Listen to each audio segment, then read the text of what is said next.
Hello, YouTube. It's your friend, again, Original Dave. And today, I'm coming at you with something a little different. No video game, but I have a tale of terror. And with me today is my guest host, Ashley, she's a makeup artist. She's awesome. She has a channel too. And we're gonna read Goosebumps Attack of the Mutant. And it's gonna terrify you, 'cause it's terrifying. Okay. Chapter 1. Hey, put that down! I grabbed the comic book from Wilson Clark's hand and smoothed out the plastic cover. I was only looking at it, he grumbled. If you get a fingerprint on it, it will lose half its value, I told him.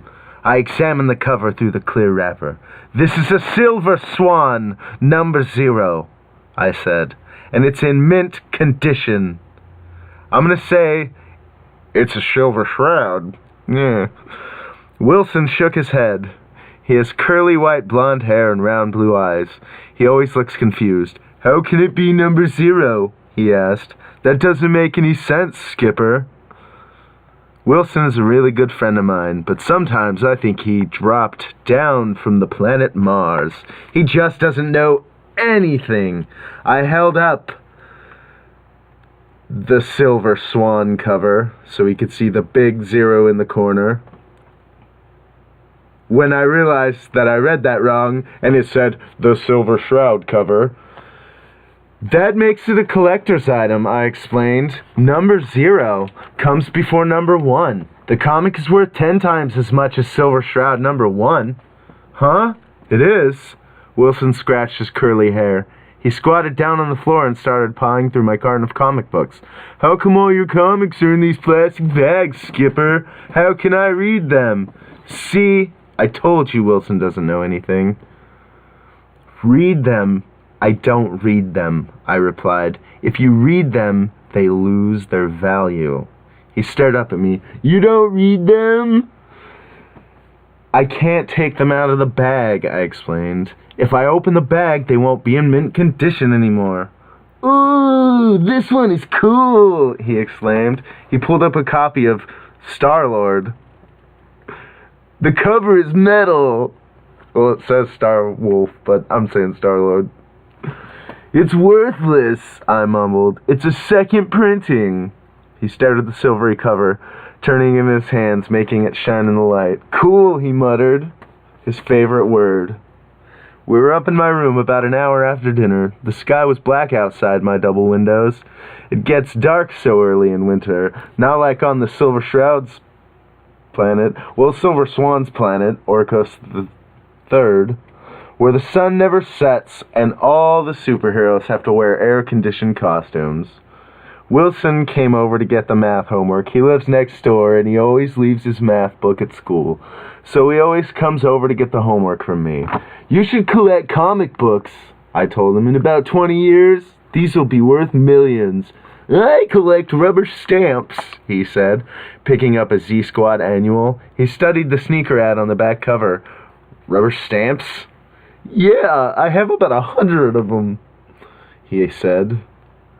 What can you do with rubber stamps, I asked. He dropped the comic book back into the carton and stood up. Well, you can stamp things with them, he said, brushing off the knees of his jeans. I have different colored ink pads, or you can just look at them. He's definitely weird. Are they valuable, I asked. He shook his head. I don't think so. He picked up the math sheet from the foot of my bed. I'd better get home, Skipper. See you tomorrow. He started for the door and I followed him. Our reflections stared out at us from my big dresser mirror. Wilson is so tall and skinny and blonde and blue-eyed. I always feel like a dark, chubby mole next to him. If we were in a comic book, Wilson would be the superhero and I would be his sidekick. I'd be the pudgy, funny one who was always messing up. It's a good thing life isn't a comic book, right? As soon as Wilson left, I turned back to my dresser. My eye caught the big computer banner above the mirror. Skipper Matthews, Alien Avenger.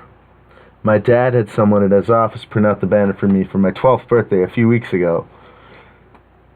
Clearly the voice of a 12-year-old. Beneath the banner, I have two great posters tacked on the wall on both sides of the dresser. One is a Jack Kirby Captain America. It's really old and probably worth about $1,000. The other one is a newer, a Spawn poster by Todd McFarlane. It's really awesome. Yeah, I'd say that's pretty sweet. In the mirror, I could see the excited look on my own face as I hurried to the dresser. The flat brown envelope waited for me on the dresser top. Mom and Dad said I couldn't open it until after dinner, after I finished my homework. But I couldn't wait. I could feel my heart start to pound as I stared down at the envelope. I knew what waited inside it. Just thinking about it made my heart pound even harder. I carefully picked up the envelope. I had to open it now. I had to. So now I'm going to let my guest host, it's Ashley over here, she's going to read you chapter 2. Carefully, I tore the flap on the envelope. Then I reached inside and pulled out the treasure.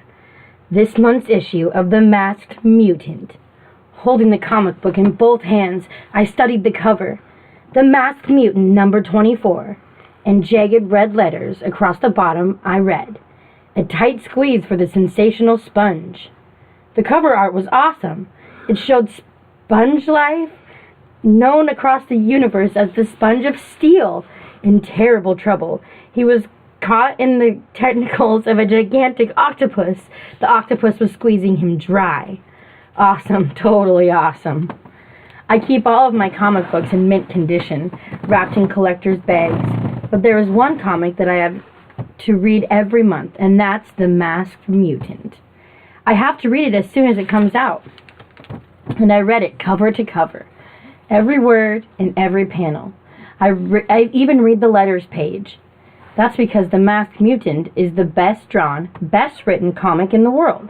And The Masked Mutant has to be the most powerful, most evil villain ever created.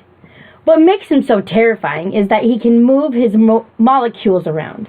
That means he can change himself into anything that's solid. Anything! On this cover, the giant octopus is actually the Masked Mutant. You can tell because the octopus is wearing the mask that the Masked Mutant always wears. But he can change himself into any animal or any object. That's how he always escapes the League of Good Guys. There are 6 different superheroes in the League of Good Guys. There are all mutants, too, with amazing powers, and they are the world's best law enforcers. But they can't catch the Masked Mutant. Even the League's leader, the Galloping Gazelle, the fastest man in the solar system, he isn't even fast enough to keep up with the Masked Mutant. I studied the cover for a few minutes. I liked the way the octopus tentacles squeezed Sponge Life into a limp rag. You could see by his expression that the Sponge of Steel was in mortal pain. Awesome. I carried the comic over to the bed and sprawled out onto my stomach to read it. The story began where the Masked Mutant number 23 left off. Sponge Life, the world's best underwater swimmer, was deep in the ocean. He was desperately trying to escape from the Masked Mutant. But the Sponge of Steel had caught his cape on the edge of a coral reef. I turned the page. As the Masked Mutant drew near, he began to move his molecules around, and he changed himself into a huge, really gross octopus.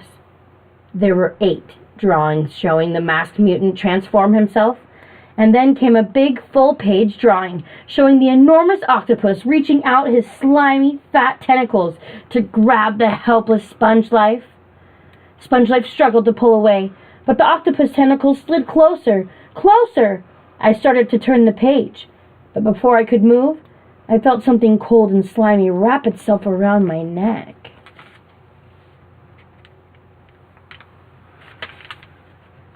Chapter 3. I let out a gasp and tried to struggle free, but the cold tentacles wrapped themselves tighter around my throat. I couldn't move. I couldn't scream. I heard laughter. With a great effort, I turned around and saw Mitzi, my 9-year-old sister.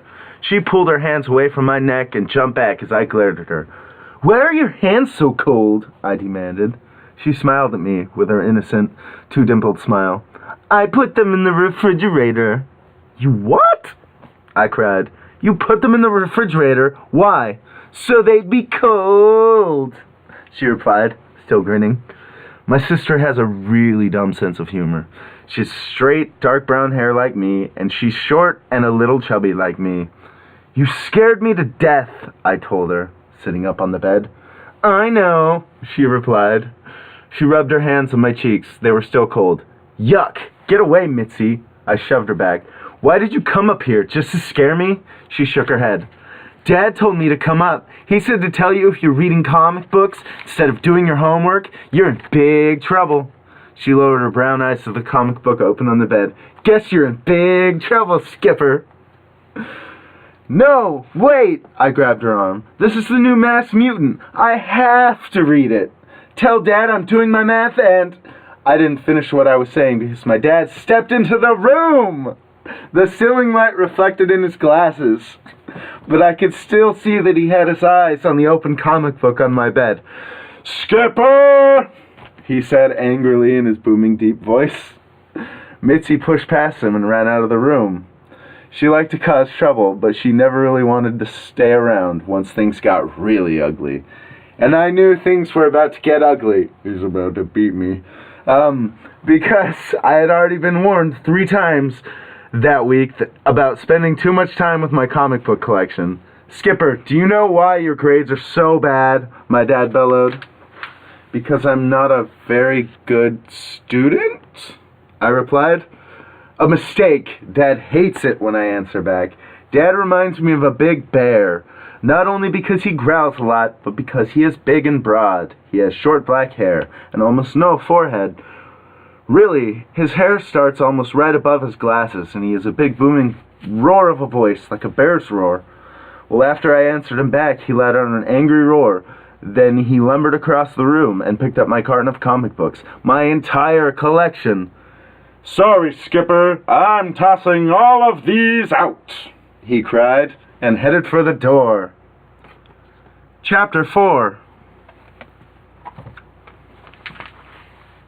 You probably expected me to panic, to start begging and pleading for him to not throw away my valuable collection. But I didn't say anything. I just stood beside the bed with my hands lowered at my side and waited. You see, Dad has done this before, lots of times. But he doesn't really mean it. He has a bad temper, but he's no supervillain. Actually, I'd put him in the league of good guys most of the time. His main problem is that he doesn't approve of comic books. He thinks they're just trash, even when I explained that my collection will probably be worth millions by the time I'm his age. Anyway, I stood there and waited silently. Dad stopped at the door and turned around. He held the carton in both hands. He narrowed his dark eyes at me through his black-framed glasses. Are you going to get to your work? He asked sternly. I nodded. Yes, sir, I muttered, staring at my feet. He lowered the carton a little. It's really heavy, even for a big, strong guy like him, and you won't waste any more time tonight on comic books, he demanded. Couldn't I just finish this new one? I asked. I pointed to the Masked Mutant comic on the bed. Another mistake. He growled at me and turned to carry the carton away. Okay, I cried. Sorry, I'll get my homework done, Dad, I promise. I'll start right now. He grunted and stepped back into the room. Then he dropped the carton back against the wall. That's all you think about, night and day, Skipper, he said quietly. Comics. It isn't healthy, really. It isn't. I didn't say anything. I knew he was about to go back downstairs. I don't want to hear any more about comics. Dad said gruffly, I understand. Okay, I murmured. Sorry, Dad. I waited to hear his heavy footsteps going down the stairs. Then I turned back to this new issue of the Masked Mutant. I was desperate to find out how Sponge Life escaped from the giant octopus, but I could hear Mitzi nearby. She was still upstairs. If she saw me reading the comic book, she'd run downstairs and tell Dad for sure. Mitzi's hobby is being a snitch. so I opened my backpack and started pulling out my math notebook and my science textbook and other stuff I needed. I zipped through the math questions as fast as I could. I probably got most of the problems wrong, but it doesn't matter. I'm not any good at math anyway. Then I read the chapter on atoms and molecules in my science text. Reading about molecules made me think about the masked mutant. I couldn't wait to get back to the comic book. I finally finished my homework a little after 9:30. I had to skip a few essay questions on the literature homework, but only the class brain answers all the questions. I went downstairs and fixed myself a bowl of Frosted Flakes, my favorite late-night snack. Then I said good night to my parents and hurried back up to my room, closing the door behind me, eager to get back in bed and start reading. Back under the ocean, Sponge Life escaped by squishing himself so small he slipped out of the octopus tentacles. Pretty cool, I thought. The masked mutant waved his tentacles angrily and vowed he'd get Sponge Life another day. Then he changed his molecules back so he could look like himself and flew back to his headquarters. His headquarters! I stared down at the comic book in shock. The secret headquarters of the masked mutant had never been shown before. Oh, sure, we'd been given glimpses of a room or two on the inside, but this was the first time the building had ever been shown from the outside. I brought the page up close to my face and examined it carefully. What a weird place, I explained out loud. The headquarters building didn't look like any building I'd ever seen before. It certainly didn't look like the secret hideout of the world's worst villain. It kind of looked like a giant fire hydrant, a very tall fire hydrant that reached up to the sky, all pink stucco with a huge green domed roof. Weird, I repeated. But of course, it was the perfect hiding place. Who would ever think that the super bad guy of all time stayed in a building that looked like an enormous pink fire hydrant? I turned the page. The masked mutant slipped into the building and disappeared in an elevator. He rode all the way to the top and stepped out into his private communication center. Waiting for him there was a big surprise. A dark figure. We could see only his black silhouette, but I could tell instantly who it was. It was the Galloping Gazelle, leader of the good guys. How did the Gazelle get in? What was he about to do? To be continued next month. Wow. I closed the comic. My eyelids felt heavy. My eyes were too tired to read the tiny type on the letters page. I decided to save it for tomorrow. Yawning, I carefully set the comic book down on the table. I fell asleep before my head hit the pillow. 2 days later, a very cold, clear day, Wilson came running up to me after school. His blue coat was unzipped. He never zipped his coat. He didn't like the way it looked when it was zipped. I had on a shirt, a sweater, and a heavy quilted down coat zipped up to my chin, and I was still cold. "What's up, Wilson?" I asked. His breath steamed up in front of him. "Want to come over and see my rubber stamp collection?" Was he kidding? "I have to go to my orthodontist," I told him. "My braces got comfortable. He has to tighten them so they'll hurt again." Wilson nodded. His blue eyes matched his coat. "How are you getting there?" I pointed to the bus stop. "City bus." I told him. "I've seen you take that bus a lot," he said. "There's a comic book store on the Gooddale Street," I replied, shifting my backpack onto the other shoulder. "I take the bus there once a week or so to see what new comics have come out. The orthodontist is just a few blocks from it." "Do they have rubber stamps at the comic book store?" Wilson asked. "I don't think so," I told him.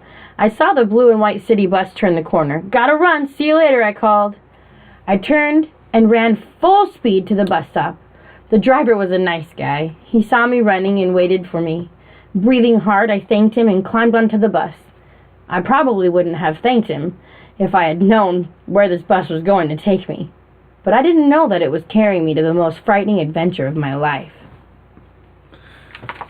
Oh, yeah. And that, my friends, is the first 4 chapters of Goosebumps by R.L. Stine, number 25, Attack of the Mutant.